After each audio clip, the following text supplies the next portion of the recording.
Anthem, thanks for coming on. It's great to have you back. Can you talk to us a little bit about what you saw yesterday in terms of gold as it traded back below the $1,400 level?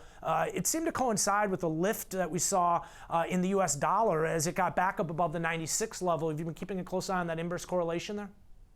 Yeah, I have, and thank you again, Ben, as always, for having me on your show. It's always a pleasure. And yeah, I think what's really interesting is gold did breach that $1,400 an ounce level, which we haven't seen in 6 years. So I think that's a big deal. I think the fact that oil and copper seem to not be totally confirming is also a really big deal.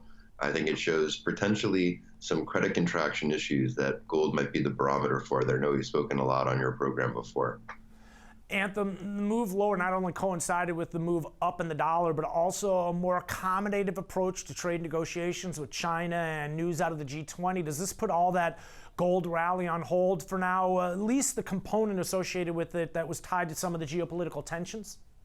I mean, very short term, I think, yes. I think what's really worrisome, and I know you started touching on it, is the interest rate inversion. I mean, we had seen a 2 to 10 year inversion. We're not seeing that anymore, but now what we're seeing is inversion all the way down to the 1 month. So, I mean, 6, 3, 2, 1 month treasury bills. I mean, we're talking serious inversion on the 10-year now. I mean, this is a really big deal. So I think that plus oil and copper and some of the other industrial commodities not totally confirming gold's move. And I think the fact that gold hasn't pulled back as much as it has, still flirting around that $1,400 an ounce level, I think all these are really positive signs for gold and ultimately, for a potential change in the cycle in the next 12, 18 months. Anthem, did you see the move in copper yesterday? It seemed to be the first of many to express some skepticism related to the rally. They ran them up initially to the 275 level, but then sold them back off to the 268 level. It was almost, it seemed like the canary in the coal mine in terms of some of the price activity we saw in crude yesterday. I saw that, and I love that analogy, canary in the coal mine. I know we've talked about some of the divergence we've seen, sometimes being that canary in the coal mine, of a change in cycle sometime in the future. And again, when we have a situation where short-term interest rates are so much higher than long-term interest rates, so with the risk-free yield of U.S. Treasuries, I mean, that is really the best indicator we have really all time in the last 100 years of U.S. macro and ultimately affecting global macro. So I think these are really, really important indicators when we're looking at interest rates. Definitely. I mean, we've been talking about copper, which has been struggling at the $3 level earlier this year, and then definitely to see some of this price decay, even after optimism related to U.S.-China trade talks. You would think in theory that would give copper a lift, but we were talking about maybe some buy the rumor, sell the fact type scenario playing out here associated with U.S.-China trade talks. But hey, Anthem, it's not just copper, gold that's attracting attention this week to start the week off. We also had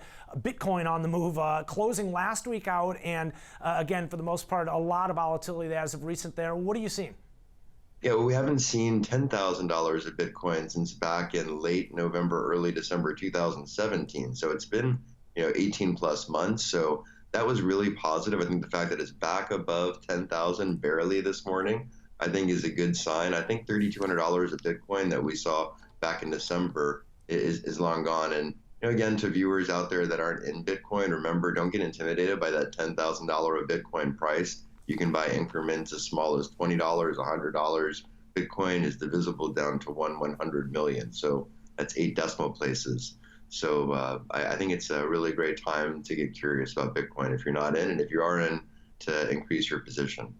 So let's talk a little bit about silver, because one thing that we've been keeping an eye on is how it's been lagging. I'm curious, again, do you expect silver to kind of follow the fate and the course that copper has been taking recently, again, as it's been struggling? Or do you think that silver could eventually just kind of join in with the run-up that we've seen in gold? I mean, ultimately, I would think that it comes back to some of the economic data and some of the industrial strength or lack thereof.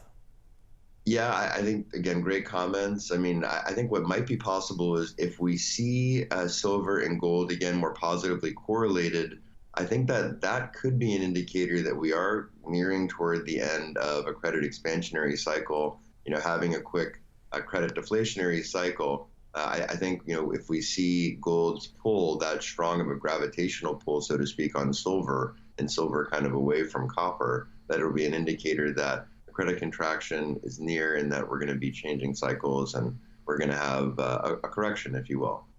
So I think that, yeah, silver is a nice indicator. That said, I wouldn't be surprised if we saw a 100-to-1 ratio before we started seeing silver confirm with gold. So we'll see. It's patience is virtue, but you have to be careful, as we know, when you're dealing and trading with patience. So. Yeah, Anthem, you brought up that 100-to-1 ratio. Let's just take a quick look at this ratio chart. I have it ready for us. We're right around 91, 92. That's up from 76 at the beginning of 2018. We saw it all the way up to 82 to begin 2019. And Anthem, you really feel like that 100 is within reach of the possibility? Yeah, I do. I do. I think that as we see kind of more concern coming out of the global economic numbers, you mentioned copper again. Copper is really driven by China these days. So I think as we see more concerns with the industrial complex of commodities, that we could see gold continue to rise in dollar terms and silver be dragged down for a while until there's real heightened concern that a credit contraction is imminent. And then I think you'll see silver follow gold up and then down and then way back up.